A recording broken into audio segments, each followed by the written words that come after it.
Halo semuanya, perkenalkan nama saya Muhammad Hakim Alfaris dengan nomor induk mahasiswa 2402111072. Pada video kali ini, saya akan membahas 6 pertanyaan terkait literasi media digital.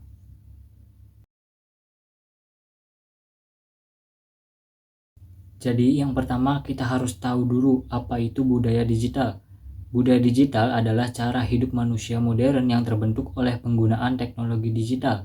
Ini mencakup cara kita berkomunikasi, cara kita belajar, cara kita bekerja, dan cara kita bersikap dan berinteraksi di dunia maya. Dan apa itu keberbangsaan? Keberbangsaan adalah rasa cinta, bangga, dan tanggung jawab terhadap bangsa sendiri.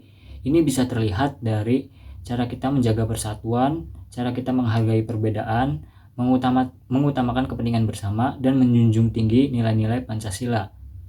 Dan bagaimana budaya digital dapat menguatkan karakter keberbangsaan? Yang pertama, menanamkan nilai nasionalisme. Media digital bisa digunakan untuk mengenalkan sejarah bangsa, menyebarkan lagu dan simbol nasional, dan membangkitkan semangat cinta tanah air melalui konten yang positif. Contohnya, saya membuat konten edukatif tentang perjuangan pahlawan Indonesia di TikTok dan Instagram dengan cara yang kreatif. Yang kedua, mendorong saling menghargai dan toleransi. Di dunia digital, kita berinteraksi dengan banyak orang dari latar belakang yang berbeda. Budaya digital yang sehat mengajarkan kita untuk menghargai pendapat orang lain, tidak menyebarkan kebencian, dan menghormati keberagaman budaya dan agama. Contohnya, kita tidak mengomentari perbedaan suku atau agama dengan kasar di media sosial. Yang ketiga, membentuk karakter disiplin dan tanggung jawab. Budaya digital mendidik kita untuk menggunakan waktu dengan bijak, bertanggung jawab atas apa yang kita bagikan, dan tidak menyebarkan hoax dan konten yang negatif. Yang keempat, mendorong kreativitas dan inovasi lokal. Digitalisasi membuka peluang untuk mengekspresikan budaya dan potensi lokal.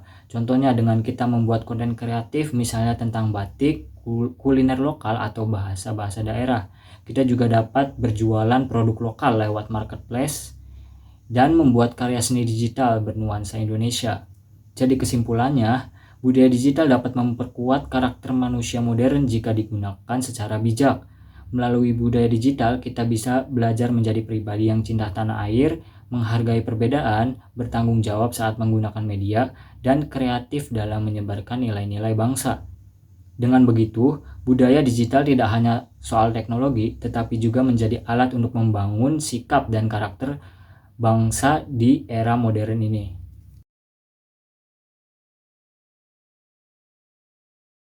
Yang pertama, kita harus tahu dulu apa arti warga digital yang Pancasialis. Jadi, warga digital yang Pancasialis itu artinya adalah orang yang berperilaku sesuai dengan nilai-nilai Pancasila saat menggunakan internet atau media sosial. Dan apa itu konsumen digital? Jadi konsumen digital adalah orang yang mengakses, membaca, menonton, atau mendengarkan informasi atau konten di internet. Dan bagaimana sih caranya menjadi warga digital yang Pancasialis dan konsumen digital yang bijak?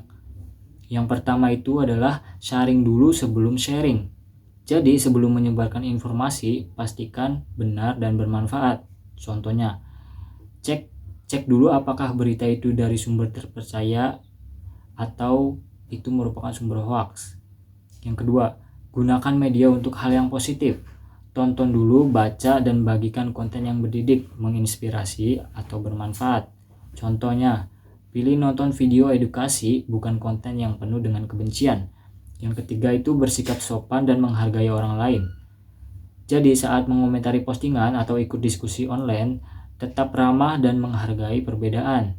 Boleh tidak setuju, tapi sampaikan dengan bahasa yang santun. Yang keempat itu jaga pikiran dari konten yang negatif. Jadi jangan asal konsumsi konten yang isinya kekerasan, pornografi, atau provokasi. Bila menemukan konten yang meresahkan, kita bisa melaporkan atau bahkan mengabaikannya. Yang terakhir adalah dengan berpikir kritis, tidak mudah percaya. Jadi pahami bahwa tidak semua yang ada di internet itu benar. Ada di internet itu benar, tapi kita perlu memilah dan menilai.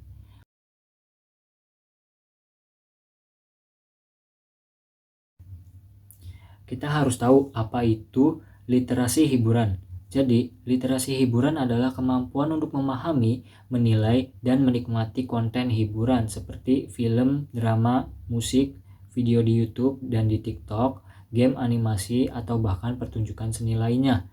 Tapi, bukan hanya untuk menonton atau menikmati, kita juga harus paham makna dan nilai yang disampaikan dari hiburan tersebut.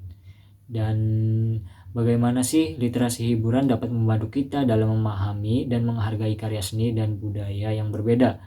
Literasi hiburan membantu kita membuka wawasan budaya. Hiburan dari berbagai negara atau daerah sering menyampaikan budaya lokalnya. Contoh, cara berpakaiannya, bahasanya, makanannya, terus tarian atau bahkan musik tradisionalnya. Contoh, nonton film Korea kayak drakor bisa bikin kita kenal budayanya. Terus nonton film daerah kayak daerah di Indonesia, misal Papua, kita bisa tahu budaya Papua itu seperti apa. Yang kedua, mengajarkan rasa hormat pada perbedaan dengan literasi hiburan. Jadi kita bisa menghargai budaya orang lain tanpa membanding-bandingkan atau merendahkan. Kita sadar bahwa setiap budaya punya nilai dan keunikannya masing-masing. Kita tidak harus menertawakan budaya orang dalam film, tapi kita harusnya belajar dan menghormatinya. Yang ketiga, membantu menilai karya seni lebih dalam. Kita bisa memahami pesan moral, simbol, dan makna di balik lagu, film, ataupun pertunjukan. Kita juga tahu mana yang sekedar hiburan dan mana yang punya nilai edukatif dan budaya. Yang keempat, mendorong kreativitas dan apresiasi. Jadi semakin paham hiburan, kita bisa lebih menghargai kerja keras para seniman dan kreator, bahkan bisa terinspirasi untuk bisa membuat karya sepertinya. Dan untuk contoh kasusnya itu kayak kuliah dan komunikasi itu beralih ke media digital. Dulu mahasiswa itu berinteraksi dan belajar langsung secara tatap muka seperti diskusi kelompok di kelas, bertemu dosen untuk konsultasi secara langsung, terus menyampaikan pendapat secara langsung. Namun sekarang ini media itu berubah, jadi kayak mahasiswa menggunakan Zoom, Google Meet, bahkan WhatsApp Group untuk belajar. Terus presentasi dan tugas bisa melalui slide digital ataupun video seperti ini. Terus diskusi bisa dilakukan lewat chat group, bukan obrolan secara langsung. Nah, dampak budayanya itu yang pertama, budaya tatap muka itu menurun. Jadi mahasiswa jadi jarang bertemu langsung dengan teman sekelas ataupun dosen. Akibatnya, kurang ada rasa kebersamaan dan interaksi sosial itu melemah. Yang kedua, budaya baca buku berubah jadi scrolling. Dulu mahasiswa itu membaca buku atau ke perpustakaan. Sekarang lebih banyak mencari jawaban cepat lewat Google atau AI. Akibatnya itu pemahaman bisa dangkal jika tidak kritis. Yang ketiga itu budaya diskusi menjadi serba online. Diskusi kelompok sering lewat chat atau video call. Akibatnya kadang komunikasi jadi kurang efektif. Jadi banyak yang pasif. Terus yang keempat, budaya berpakaian dan sikap juga berubah. Misal saat kuliah online, banyak mahasiswa berpakaian santai, bahkan ikut kelas sambil rebahan. Ini mempengaruhi disiplin dan etika dalam belajar. Namun ada bagian positifnya. Bagian positifnya adalah mahasiswa jadi lebih melek teknologi. Yang kedua, bisa belajar jadi bisa dari mana saja.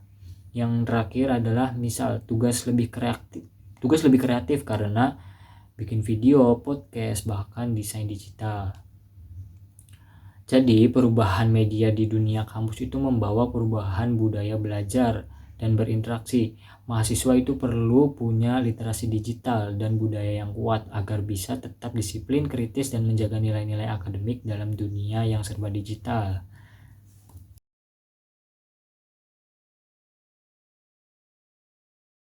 Jadi 4 pilar literasi digital itu yang pertama ada digital skill atau keterampilan digital. Contohnya itu dengan seseorang yang bisa mengoperasikan komputer, dapat membuat presentasi atau bahkan mencari informasi lewat Google. Intinya ia tahu caranya menggunakan teknologi untuk belajar dan bekerja. Yang kedua ada digital safety atau keamanan digital. Contohnya, orang yang tidak pernah membagikan kata sandi akun media sosial kepada orang lain, dan mereka itu tahu caranya melindungi data pribadi agar tidak disalahgunakan. Yang ketiga ada digital kultur atau budaya digital. Contohnya, seseorang yang bersikap sopan saat berkomentar di media sosial, dia tidak menjelekkan orang lain dan menghargai pendapat yang berbeda.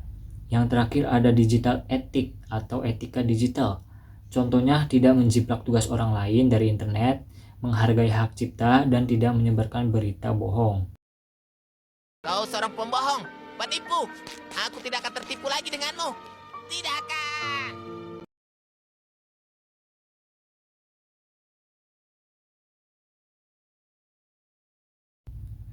Jadi, langkah yang bisa kita lakukan antara lain. Yang pertama, meningkatkan pengetahuan digital. Kita harus belajar menggunakan teknologi dengan baik, seperti membuat konten yang kreatif yang menunjukkan budaya Indonesia. Misalnya, membuat video tentang tarian tradisional, kuliner lokal, atau sejarah daerah. Terus kita harus menjadi pengguna yang aktif dan cerdas. Aktif membuat konten positif di media sosial dan tidak hanya menjadi penonton. Gunakan media digital untuk belajar, bekerja, dan berkarya. Yang ketiga, kita dapat menanamkan rasa bangga terhadap budaya lokal. Jangan malu memperkenalkan budaya kita ke dunia. Gunakan platform seperti Instagram, YouTube, ataupun TikTok untuk menyebarkan hal positif tentang Indonesia. Yang terakhir adalah mengajak orang lain untuk berpikir secara kritis dan terbuka. Ajak teman-teman kita agar tidak mudah terpercaya oleh hoaks. Terus belajarlah berpikir kritis terhadap informasi dan tetap menjaga toleransi di dunia digital.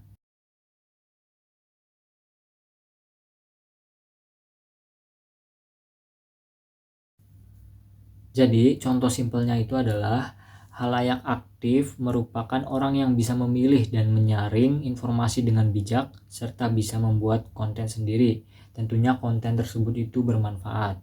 Sedangkan halayak rentan itu kebalikannya. Orang ini mudah terpengaruh atau mudah tertipu oleh informasi digital. Misalnya kayak anak kecil atau orang tua. Mereka itu belum paham internet. Jadi gampang ditipu. Mungkin segitu saja video dari saya. Semoga bermanfaat. Terima kasih yang sudah menonton. Wassalamualaikum warahmatullahi wabarakatuh.